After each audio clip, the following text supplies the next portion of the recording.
sanay po tayo sa bukid, lahat po ng proseso para natin. Kaya tulad nito, pang kunat sa araro, ito pong gagamit na guta kung tawagin dito. Alangan po sabi yugo, dahil sa mga Amerikano, kung sinabi yugo, naalis po eh, yo. Sarap ng tulog mo dito natin.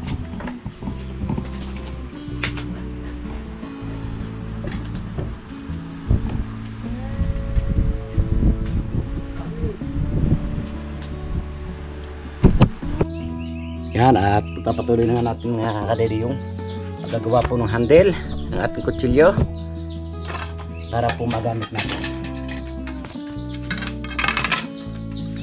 Siyempre puputulan po muna natin siya dahil sobrang mahaba.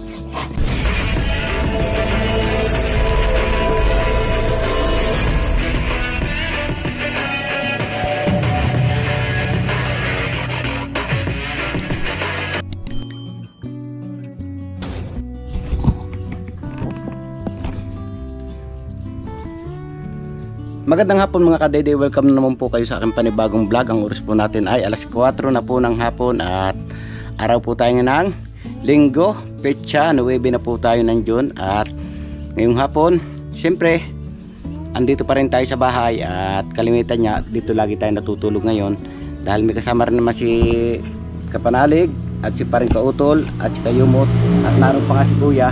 Syempre dito muna tayo natutulog bago na tayo matulog doon ulit pag yung wala nang kasama si Kapanalig at si Kautol. Kaya ngayon ako dito natutulog po mga kadide. Siyempre para masikaso natin yung bahay atin yan. Nagpaplano nga kami na magawa pa dito ng kubo, kaso hindi pa nga natutuloy dahil nag-aantay-antay pa nga tayo ng budget para masibulan natin yung paggagawa ng kubo. At yun, pag nagkaroon na tayo ng budget sa isang araw, saka natin umpisan yung paggagawa ng kubo. At pinaplano nga namin kung saan kaya kami makakagawa ng kubo, o dito kaya sa may tabi ng aking kusinang yan, o diyan kaya makapagtayo kami ng kubo para pag napunta kami ay mayroon kaming tambayan dito, may tambayan itong Kapanalig, or di kaya dito naman yan, pinaplano namin dito. Kaya po mamimili kami pag dito po mga kadide, napakarami ng nakatanggal na kahoy. Sayang po naman yung kahoy tulad nito, may avocado tayo, may mahogany at may guyabano, yun o. Pero dito po naman sa side na ito siguro kakasya na yung aming kubo dahil din naman niya itong malaki. Kaya yan, pinaplano namin na dito na siguro sa banda rito na, dito na kakasya naman siguro dito ang kubo kahit hindi na kami mag tumba ng kahoy. At ngayong hapon, dahil wala nga tayong kutsilyo, wala tayong panggayat, kaya naisipan ko yung kutsilyo dito nilagyan natin ng pinaka-handle.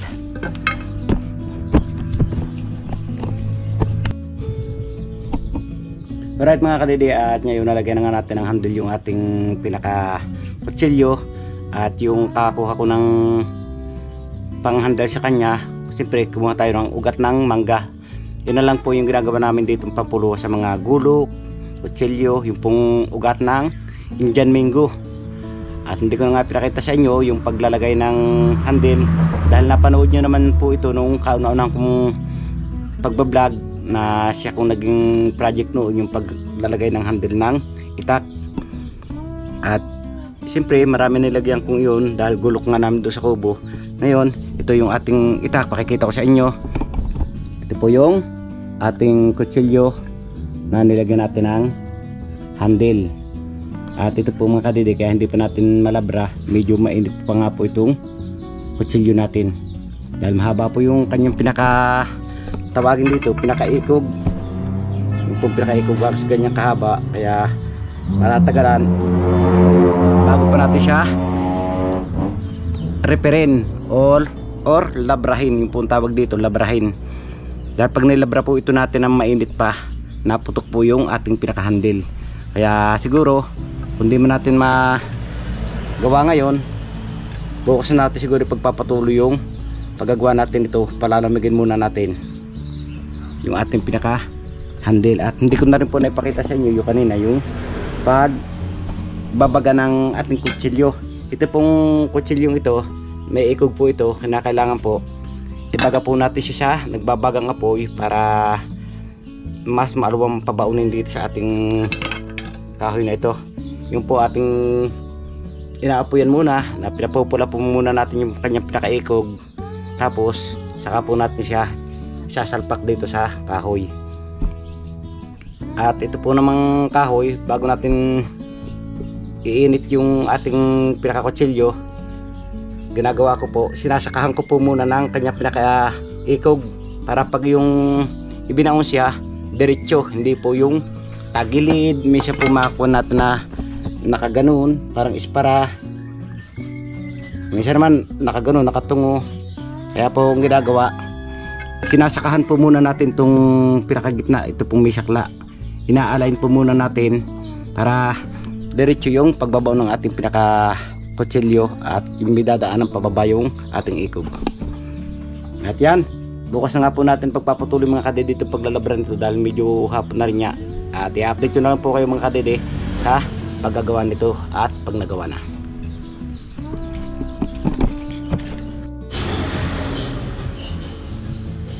Magandang umaga mga kadede, at balikarugtong lamang po ito ng vlog ko kahapon, at ang oras po natin ay 8:47 na po ng umaga. At ngayon ipagpapatuloy nga natin itong paggagawa natin ng handle ng ating kutsilyo.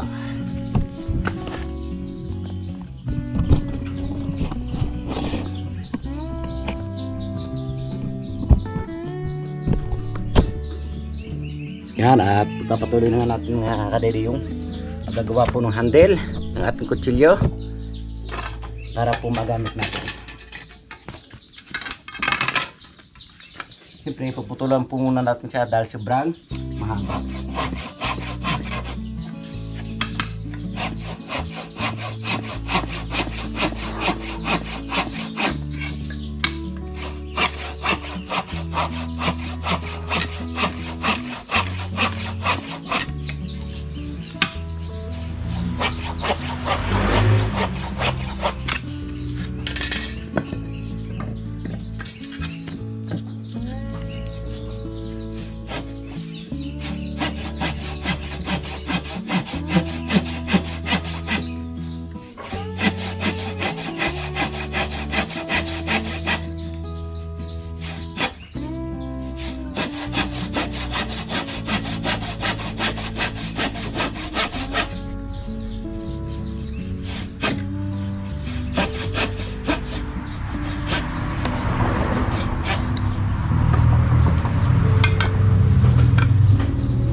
Talas ng lagari natin.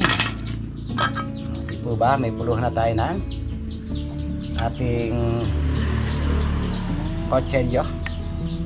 Ngayon, lalabrahin naman po natin siya.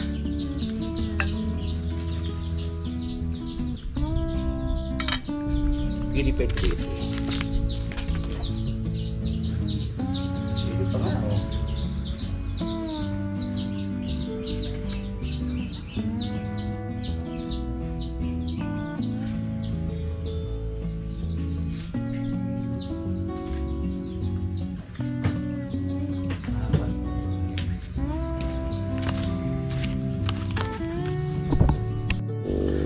So ayan mga kadede, at natapos na natin siyang putulan. Ngayon naman yung ating ipaglalabra ng handle nya, kailangan natin hasain dahil mapurol nga.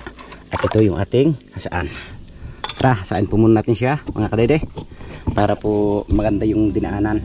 Dahil pag mapurol po yung ating itak, pangit yung dinaanan ng ating labra, nagmumulmulin yung para pong ganitong style nya, hindi po makinis pag yung mapurol yung itak. Kaya po ngayon ihasa na po natin siya. So ayan mga kadede, at ngayon nakatapos na nga tayo maghasa ng ating gulok na panlabra ng ating handle. At ito matalas na siya, kaya ready na siyang ipaglabra. So ayan, at hasa na nga natin mga kadede.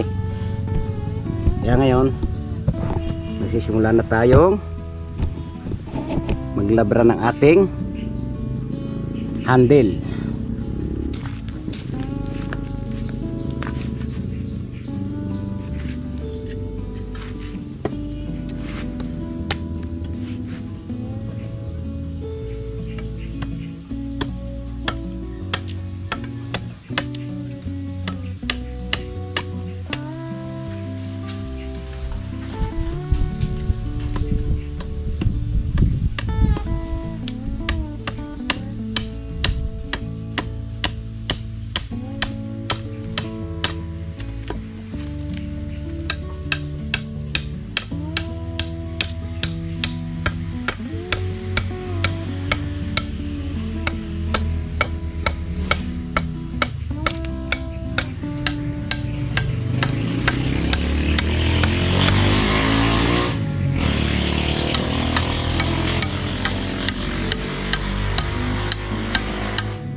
po at sinisimula na nga nating gawain para magamit yung ating kutsilyo.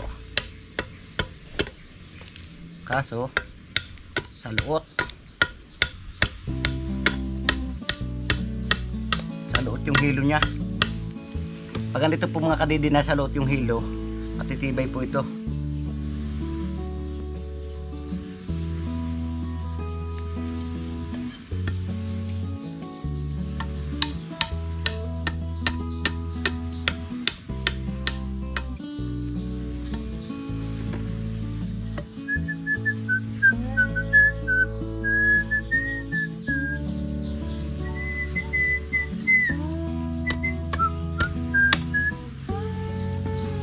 Bakit siya, Bob? Hindi,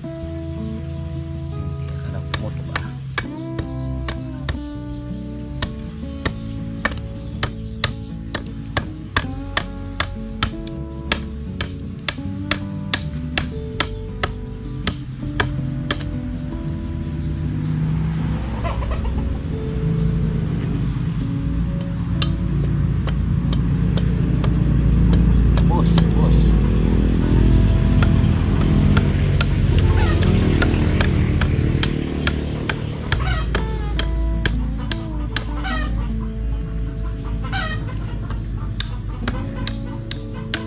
Bakit ba kayo iitlog ng kakapakapatak bago kayo sigaw ng sigaw diyan?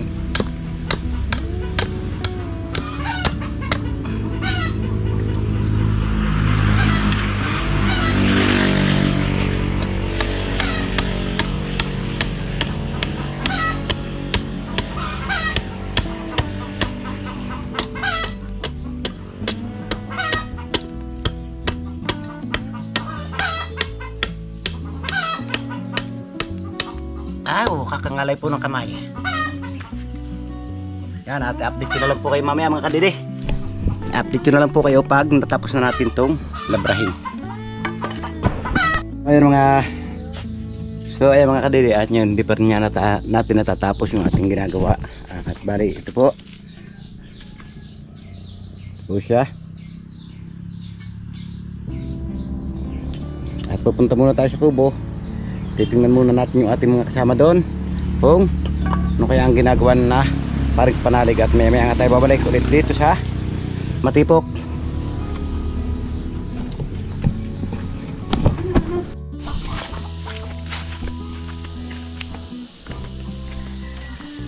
So ayan mga kadidi, at ngayon pababa muna tayo sa kubo. Siyempre kailangan natin maghingmit dahil dito nga ngayon pagbabawal na rin yung walang helmet. At nakalimot pa tayo ng mangga dito, kaso hinog. Maganda yung hilaw. O di po ba, pinupulot na lamang natin yung mangga. Dami ng bunga ng mangga ni Kuya Luni. Ano, okay na to, nakapulot tayo na isa. Ito, diba? Dalawa. Ito masasarap yung ganitong hilaw eh. Okay na to, makapulot na tayo. At bababa na nga tayo dahil naandito si Kayumot at si Parluwi. Siya lamang tao dito sa kubo. Kaya yan, dito na muna tayo tatambay at maya na tayo uuwi ng Matipok. Grabe yung daan natin, oh. Dumadami na naman yung damo palibasa tag-ulan.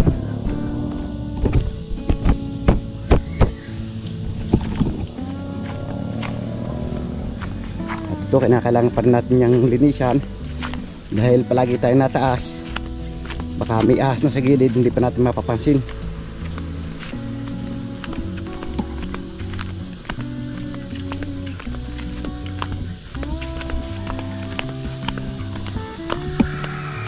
Wow, lalo na dito, oh, nung puno na ng damo.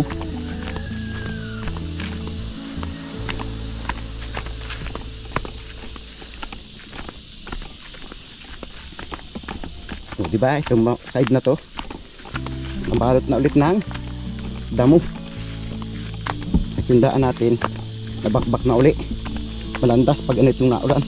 Kaya kailangan pag-ingat po tayo sa ating maglakad, kinakailangan dahan-dahan yung ating paghakbang.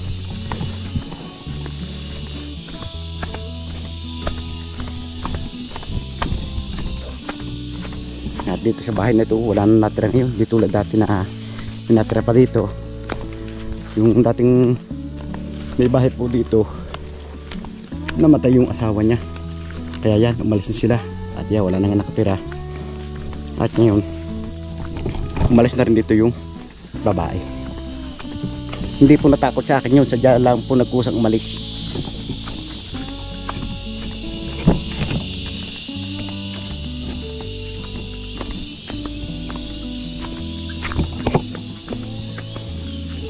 Grabe pula.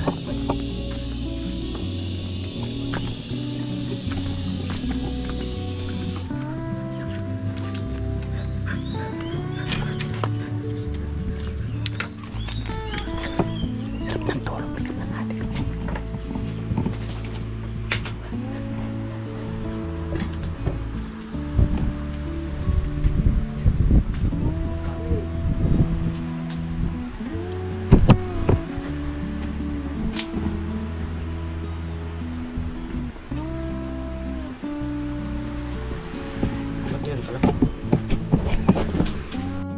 Time check lang po tayo mga kadede. Oras po natin ay 11 na po ng umaga. At yan, pagpapatuloy nga natin yung paggagawa ng handle ng ating gulok. Kaso dumating yung kay Ode at yan na rin kay Ode. At sinakakamahan niya itong kanyang pantali sa baka. At ito natapos na natin yung isa. Kaso napakatigas. Pabisan talaga tayo bago tayo makapagkama. At ipapatuloy nga natin yung pagkama. At nakikita nyo naman kung paano magkama ng tali na gagamit sa araro.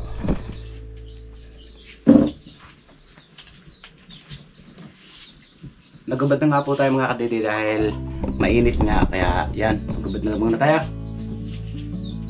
At ito po yung pangalawa nating nakamahan.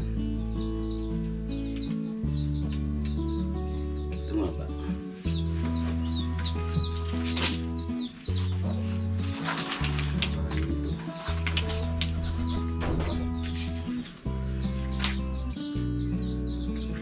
Isahin mo na lang yan. Ha? Matigas yata. May suot lasa na. Papasuan na lang. Ouch!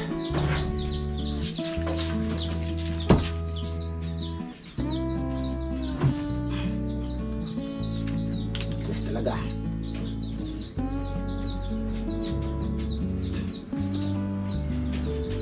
Ouch! Nangalas. Matas na.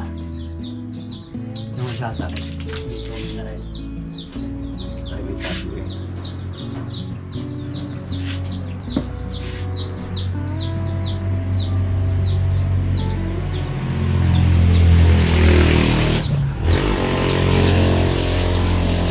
Mapa.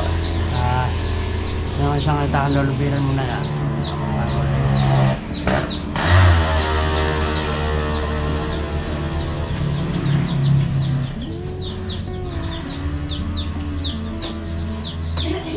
Talaga.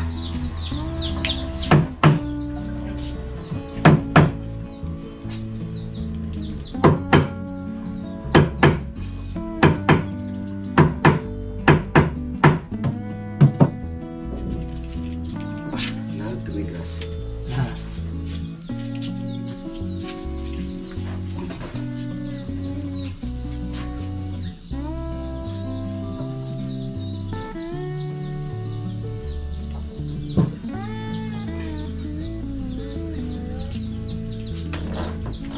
Hindi siyang flash dyan. So yan mga kadidi, dahil nangangalas nga, ginawa natin, paliin muna natin ang alambre para hindi siya makakalas. Nagsili.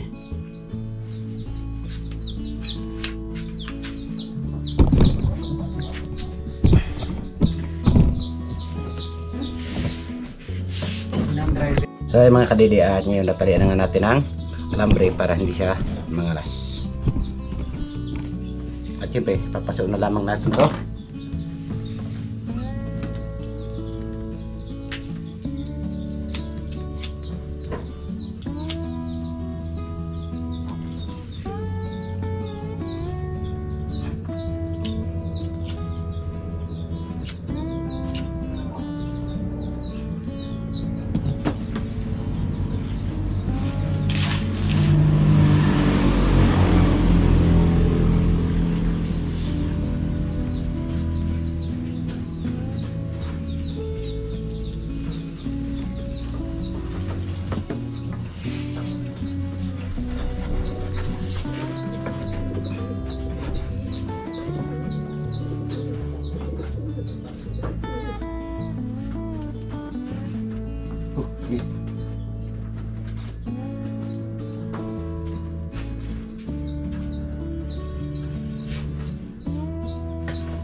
magagawa sa akin.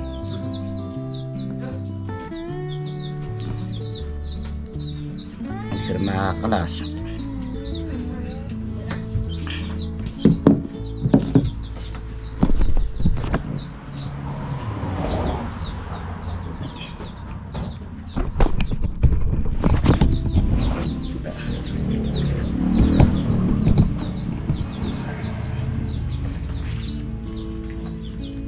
Pulang bitali.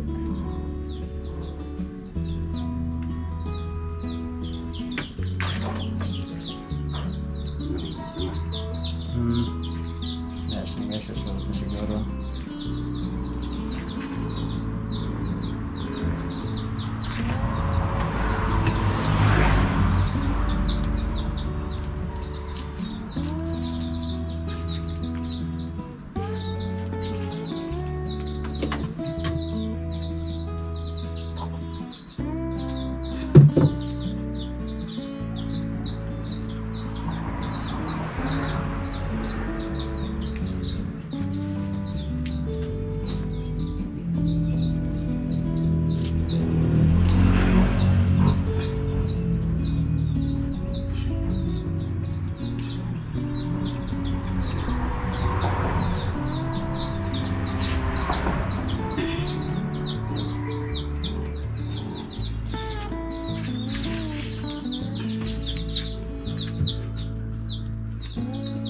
Yan, hindi po ba ang dali? Pag may tali. Hindi na rin siya natawad. Ha? Kahit hindi na rin siya natawad. Bakit? Pahinga ma.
Alright, at ito natapos na natin mga kabili at siyempre papasuan lang natin. Taglag pa.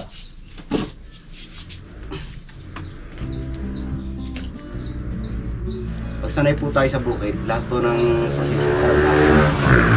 Kaya tulad dito, pang kunat si araro, ito pong gagamit na guta kung tawagin dito. Alangan po sabi yugo dahil sa mga Amerikano, kung sinabi yugo, naalis po yo. Yan, at nakatapos nga tayo mga kadede. At siyempre meron pang isang gagawin. At ito, papasuin po natin, puputulan lang po muna natin.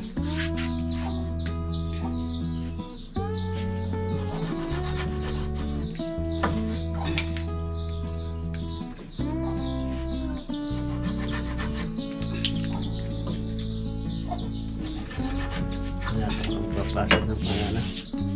Kailangan yung pan. Pasok ko na sa amin. Sige na. Sige, so. Ayun. Ito lambot na rin. Naligay na yung picture. Malabad na ito mga. Yan. Sige, ito laging pag-ari. Oo. Ito mga lano. So ayan mga kadiri, at ito pangatlo na nga sa ating kinakamahan. Siyempre matatapos na, ito na po lamang yung ating kinakamahan. At yan, sa lahat ng mga viewers natin dyan na farmers, ganito po yung posisyon ng pagkakama.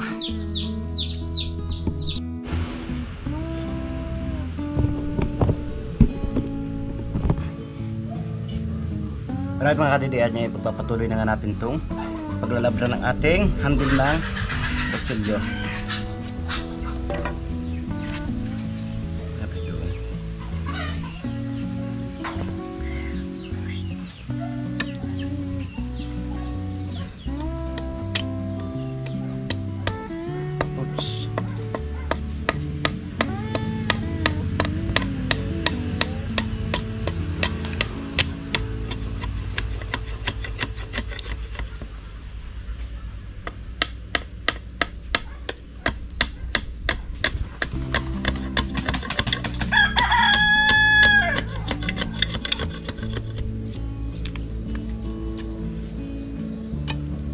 Siyempre, ay pagpipilis po natin dito mga kadede yung grinder.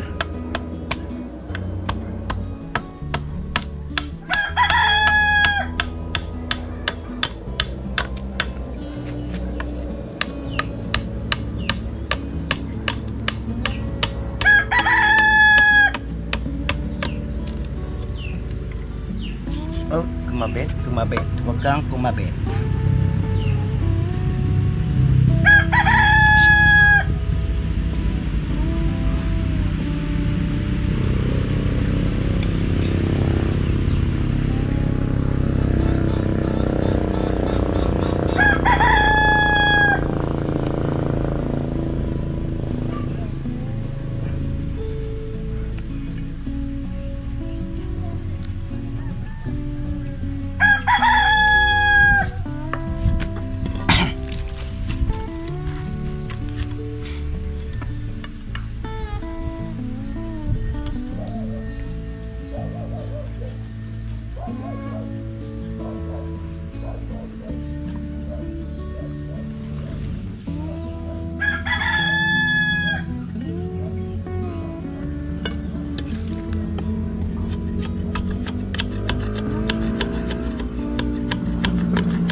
Kailangan po sipatin natin siya na mabuti para tuwid.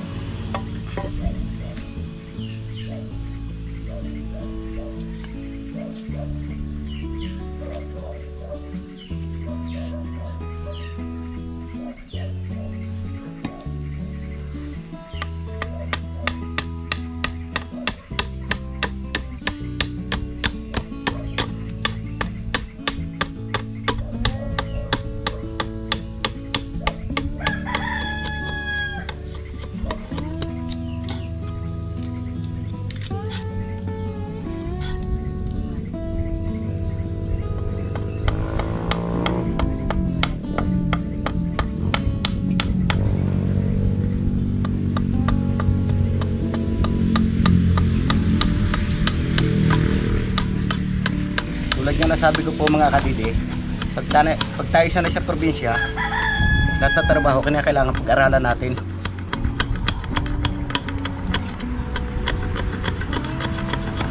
Dahil kasama po ito sa mga paghahanap buhay natin, itong mga ginagawang to.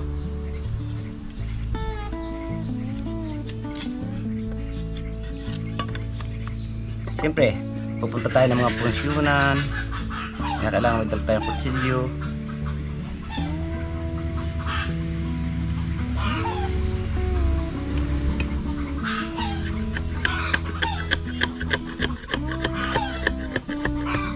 Iyakin manok natin siguro nadala ng bayawa.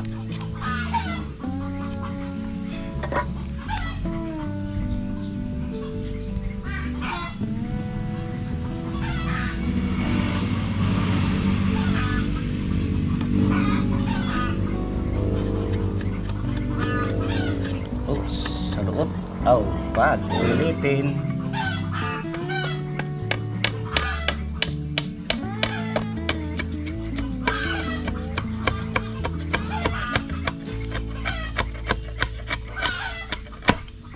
Salutang siya.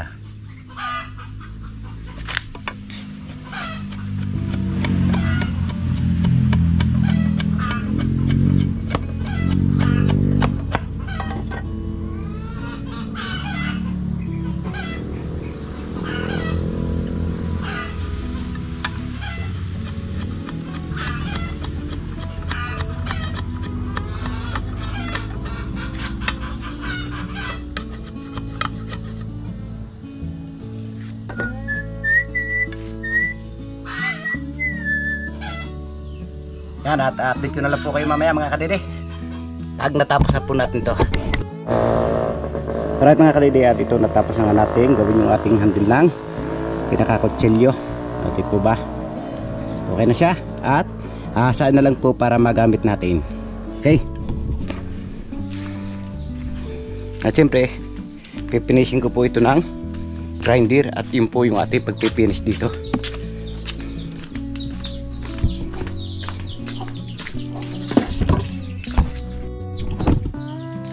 Kaya mga kadede, at ngayon magsimula na tayo mag-finish ng ating handle.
Ito ba maganda pag na-finish natin ng grinder?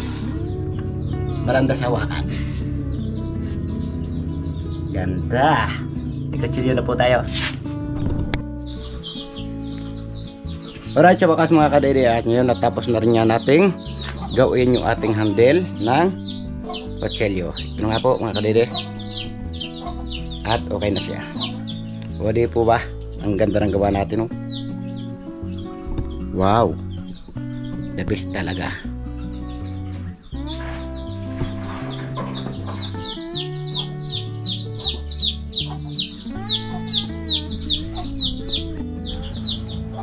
At dito ko na nga tinatapos yung aking simpleng vlog ngayong araw. Maraming salamat. Abot yung sa dulo ng aking video at gustong pasalamatan na suporta sa Team Kapanalig, lalong higit sa aking YouTube channel, sa lahat ng mga viewers natin dyan, subscriber, ganun din po sa ating OFW at lalong higit sa hindi po nag-skip na mga ads sa silent viewers po natin at ganun din po sa sponsor ng Team Kapanalig. Sa masulok na mundo kinararoon, sana palagi po kayo mag-iingat. God bless you po. Bye bye.